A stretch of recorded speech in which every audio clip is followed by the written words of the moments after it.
ဒါက Brisbane CBD ဖြစ်ပါတယ်ဟိုတာဝါတွေလောက်ကြာနေโอ้มาซูเปอร์တဲ့အဲ့ဒါကငါတို့ရဲ့ဘင်စင်စားဖို့အတွက်โอ้มาကချင်လန်ဒစိတ်နဲ့အစိမ့်နဲ့အနီးထူထားပေးပါတယ်နော်တားမှာဘယ်မှာ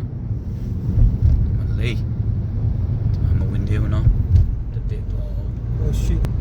Elizabeth Street ဒါ CBD ကိုဒါတော့ဟိုမှာကြည့်အစိမ့်နဲ့အနီးငါတို့ကချင်အင်ဂျီကချင်အလန်အမတာတစိတ်နဲ့ရှိပါတယ်ဒီညတော့တားမှာ Oh big da bo ji. ကျွန်တော်ပြောတဲ့အစိမ့်နဲ့အနီးဒါဆောက်ပိုင်းလို့ခေါ်တယ် ထည့်လို့ရကြည့် အဲ